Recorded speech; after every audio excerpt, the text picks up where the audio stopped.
Hello everyone, welcome to concept clarity and tricks. आज हम discuss करने वाले हैं रिवॉल्ट ऑफ 1857 इन झांसी, जिसमें हम बात करेंगे झांसी की रानी लक्ष्मीबाई के बारे में।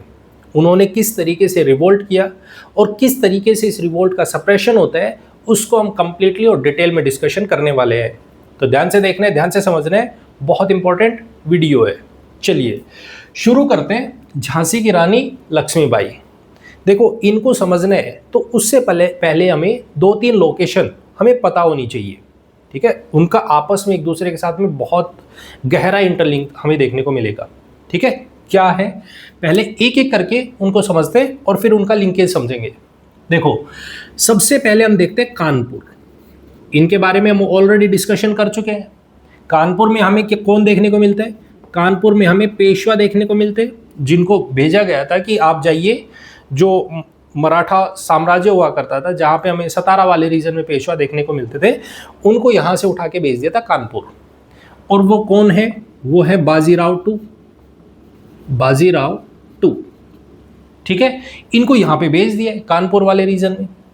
इन्हीं के साथ में कौन रहता है? इन्हीं के बेटे रहते हैं, जिनका नाम क्या है? नाना साहेब, ठीक है। इनके साथ में कौन रहता है?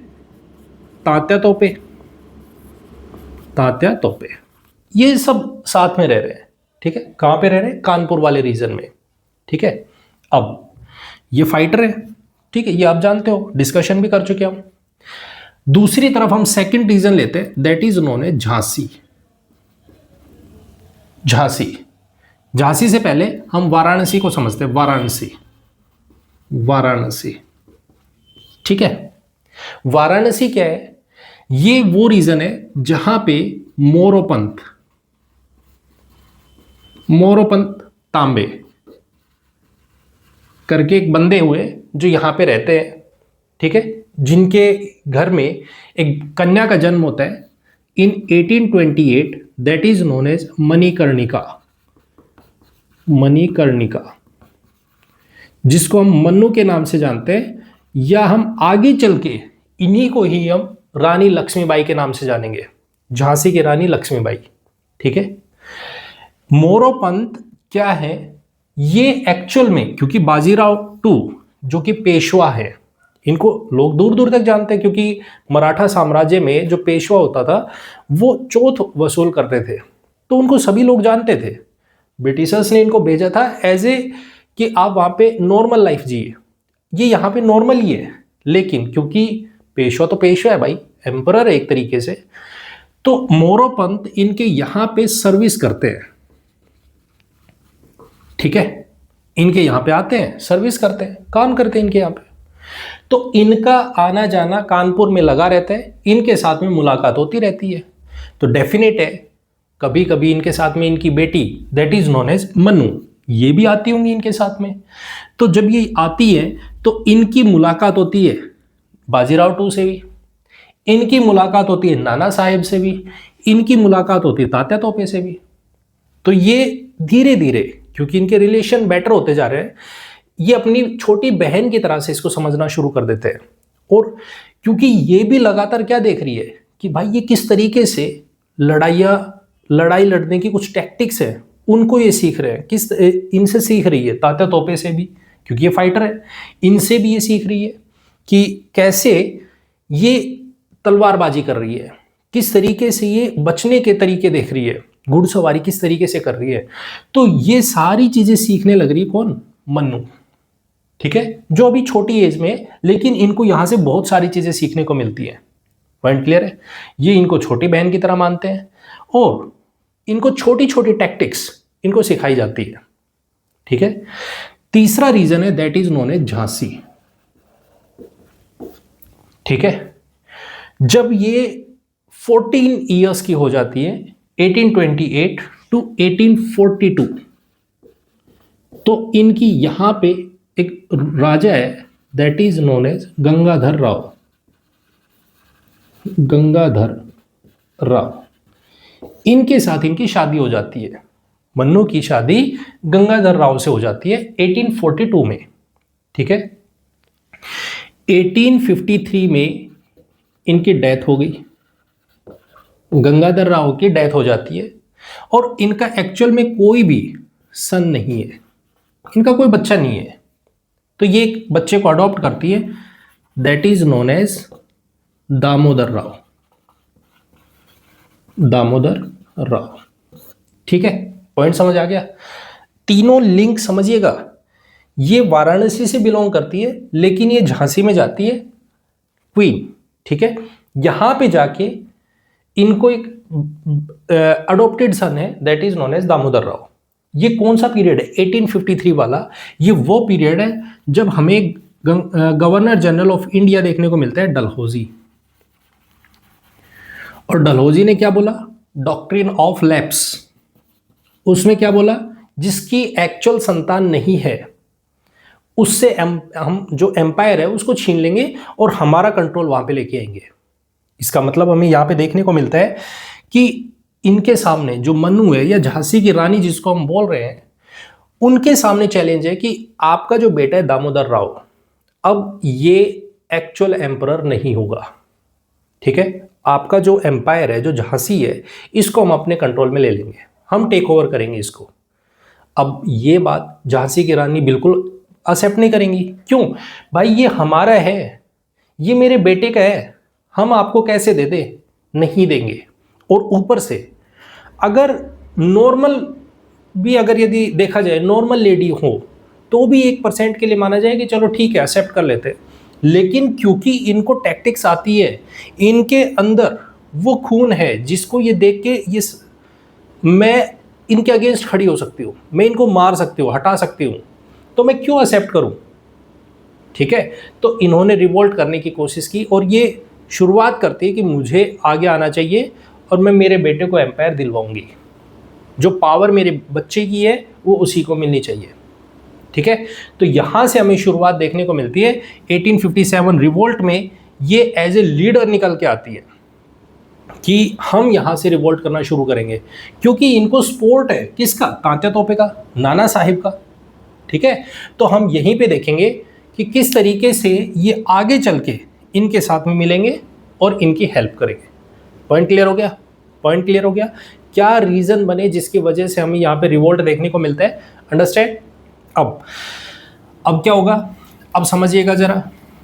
हमने देखा अवध वाले रीजन में, अवध में क्या देखा कि अवध में 4 जून 1857 को रिवोल्ट होता है। जैसे ही आग लगी अवध में, तो हमारे पास यहाँ पे देखने को मिलेगा 5 जून 1857। यही वो पीरियड है जिसमें कानपुर से भी रिवोल्ट होता है, क्योंकि ये आपस में मिलके बातें करके, कम्युनिकेट करके एक दूसरे से, और फिर ये रिवोल्ट करना शुरू करते हैं। 5 जून 1857 को हमें कानपुर वाले रीजन में और झांसी वाले रीजन में हमें रिवोल्ट देखने को मिलता है। ठीक है, जहां पे हमें रानी लक्ष्मीबाई एज ए लीडर हमें देखने को मिलती है झांसी से। अंडरस्टैंड? Point clear? अब एक पॉइंट को समझना, क्योंकि ये फोर्ट में, भाई कोई भी एम्परर है तो उसका एक फोर्ट है, उसका एक किला है, आप उसके अंदर हो, आप सेफ हो। ठीक है, तो ये भी अपने फोर्ट के अंदर बैठे हुए हैं और अपने आप को बचा रहे हैं कि हमें ब्रिटिशर्स के अगेंस्ट हमें रिवोल्ट करना है, लेकिन कैसे करना है? थोड़ा सूझबूझ से, थोड़ी समझ के साथ में। ऐसा नहीं है कि हम जैसे ही जोश में आए और तुरंत हम रिवोल्ट करना शुरू कर दें। सोच समझ के हम रिवोल्ट करेंगे और आराम से हम सभी को सप्रेस कर सकते हैं। कुछ इस तरीके की थॉट प्रोसेस के साथ में चलते हैं और ये अपने फोर्ट में बैठे हैं। लेकिन आपको भी पता है कि कुछ ऐसे लोग होते हैं जो सीक्रेट्स होते हैं उनको जाके बताएंगे, और उसी में इसके सप्रेशन के लिए बुलाया गया जनरल ह्यूरोज को कि आप जाइए और इस रिवोल्ट को सप्रेस कीजिए, जो यहाँ से झांसी वाले रीजन से हमें देखने को मिल रहा है उसका सप्रेशन आप कीजिए। अब ये यहाँ पे आते हैं, लेकिन होता क्या है, क्योंकि सामने फोर्ट है, अब फोर्ट में डायरेक्टली एंटर तो नहीं कर सकते आप। उसके लिए क्या होगा? आपके पास में स्ट्रॉन्ग इंफॉर्मेशन होनी चाहिए, और वो इंफॉर्मेशन कौन देगा? घर का भेदी लंका ढाए। वही सेम चीज़ें हमें यहाँ पे देखने को मिलती है कि कुछ लोग यहाँ से जो लक्ष्मीबाई के लोग हैं वो आके इन्फॉर्मेशन देते हैं जनरल ह्यूरोज को कि आप कहाँ से एंटर कीजिएगा, कहाँ पे जाइएगा, किस तरीके से पहुँच सकते हो। तो वो सारी इन्फॉर्मेशन हमें देखने को मिलती है जो यहाँ पे देंगे। उसके बेसिस पर ये फोर्ट में एंटर करते हैं, फोर्ट में एंटर। ठीक है, अब फोर्ट में तो एंटर कर लिया, लेकिन अब समझना जरा, अब क्या होगा, यहां पे लक्ष्मीबाई, जैसी रानी लक्ष्मीबाई है उसी की 2 कॉपी अगर हम बात करते हैं तो एक और लेडी है जिनका नाम है झलकारी बाई। झलकारी बाई एक और लेडी है जो बिल्कुल झांसी की रानी जो लक्ष्मीबाई हैं बिल्कुल हूबहू उन्हीं के जैसे लगती है, हूबहू उन्हीं के जैसी। तो एक्चुअल में जनरल ह्यूरोज को ये पता ही नहीं चला कि लक्ष्मीबाई कौन है और झलकारी बाई कौन है, ये उनको डिस्टिंग्विश नहीं कर पाया। और ये इनके चक्कर में कि भाई ये यही है रानी लक्ष्मीबाई जिन्होंने रिवोल्ट किया है, जो हमारे अगेंस्ट खड़ी हुई है, ये इनके पीछे चले कि हमें इनको ख़त्म करना है। एक्चुअल में ये इनका पीछा करते हुए साइड में गए और झलकारी बाई को इसका फ़ायदा उठाते हुए, झलकारी बाई इस चीज़ का फ़ायदा उठाते हुए उन्होंने रानी लक्ष्मीबाई को बोला कि आप फोर्ट से निकल जाइए और आप जाके तात्या तोपे से मिलिए, बाहर निकलिए आप यहाँ से। तो हमें देखने को मिलता है रानी लक्ष्मीबाई बैक डोर से पीछे से निकलती हैं फोर्ट से और पहुँचते हैं कल्पी, कल्पी या कालपी बोलते हैं जिसको, जहाँ पे हमें देखने को मिलता है तात्या तोपे मिलते हैं। क्यों तात्या तोपे कहाँ से आ रहे हैं? कानपुर वाले रीजन से। कानपुर में हमें देखने को मिला कि जो वहाँ पे नाना साहेब है वो फोर्ट को जीत लेते हैं, उसके बाद में वहाँ पे हमें बहुत बड़ी डिफीट देखने को मिलती है। तो वहाँ से भागते हुए तात्या तोपे आ रहे हैं जो कि हेल्प करेंगे किसकी? रानी लक्ष्मीबाई की। ये कल्पी में पहुँचे और कल्पी में दोनों की मुलाकात होती है, लक्ष्मीबाई की भी और तात्या तोपे की भी। दोनों मिलते हैं और दोनों भागते भागते पहुँचते हैं ग्वालियर। ग्वालियर में, ग्वालियर में कौन है? ग्वालियर में क्योंकि ये क्या सोच रहे हैं कि भाई हमारे पास ना एक आर्मी होनी चाहिए, एक बड़ी आर्मी होनी चाहिए, ताकि हम क्या कर सकते हैं, जो सामने लोग बैठे हैं जो ब्रिटिशर्स हैं हम इनको सप्रेस कर सकते हैं। हम कुछ चंद लोग मिलके हम इसको सप्रेस नहीं कर सकते, ठीक है, हमारी एक स्ट्रेंथ होनी चाहिए। उसके लिए इनको लगा कि ग्वालियर में जो सिंधिया बैठे हुए हैं ये हमारी हेल्प कर सकते हैं। क्यों? सिंधिया कौन है? सिंधिया खुद मराठा एम्पायर से सेपरेट हुए हैं, ठीक है, मराठाओं से अलग हुआ एक पार्ट है।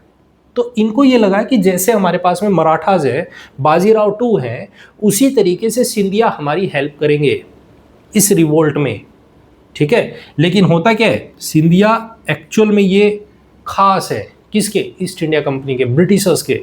इनको बड़े बड़े दिलासे दे रखे हैं, इनके साथ में ट्रीटी कर रखी है। सिंधिया डब्बी है इनके अच्छे। तो क्या होगा, सिंधिया इनको सपोर्ट करने से मना कर देता है कि नहीं भाई मैं नहीं कर रहा। लेकिन होगा क्या, इसकी आर्मी जो कि ये कहेगी नहीं हम सपोर्ट करेंगे आपको, ये नहीं कर रहा है, राजा नहीं कर रहा है तो कोई दिक्कत नहीं है, हम आपके साथ खड़े हैं। और इन्होंने ग्वालियर पे अपना कब्जा कर लिया।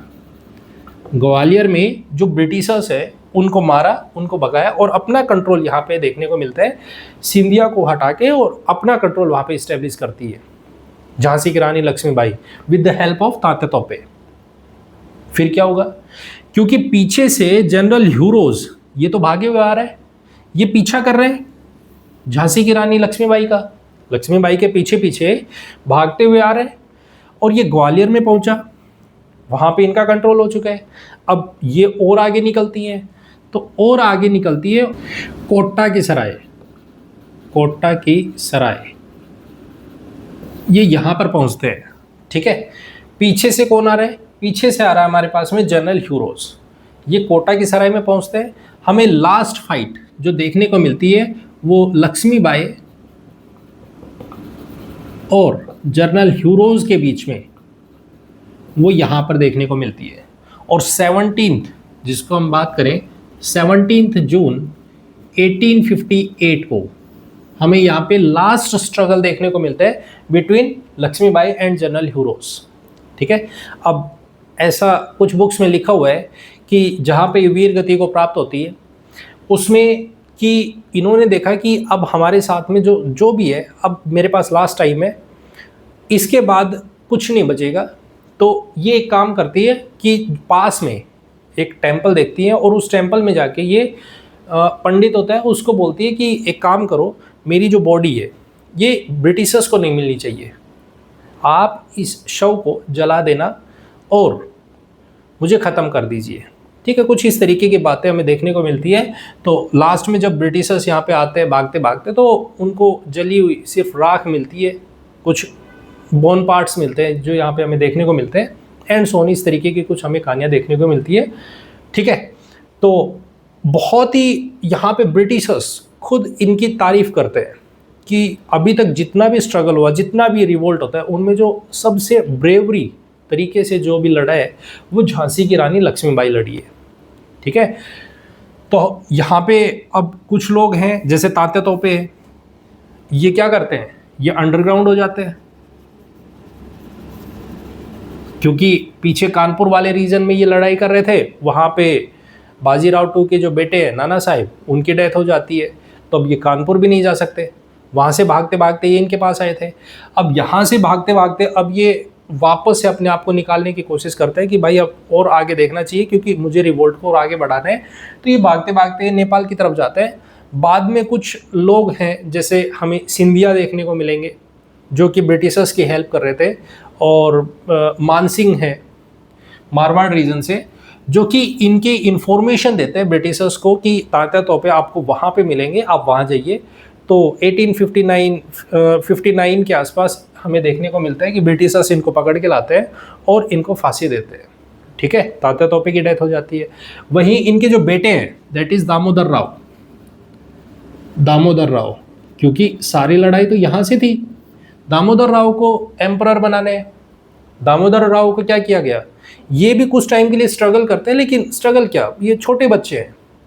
तो इन्होंने भी अपने आप को सरेंडर किया, और सरेंडर करके इनको Britishers 10,000 rupees as a pension इनको देते हैं कि आप इस पे गुजारा कीजिए, अपने आराम से अपने आप को रहिए, आप हमें डिस्टर्ब मत करना, हम आपको डिस्टर्ब नहीं करेंगे। कुछ इस तरीके की बातें आपको देखने को मिलती है, एंड सो ऑन। ठीक है, तो ये है हमारे पास में झांसी की रानी लक्ष्मीबाई, जो कि बहुत ही बहादुरी से लड़ती है। इनके बारे में सुभद्रा कुमारी चौहान एक पूरी पोएट्री लिखती है, खूब लड़ी मर्दानी वो तो झांसी वाली रानी थी।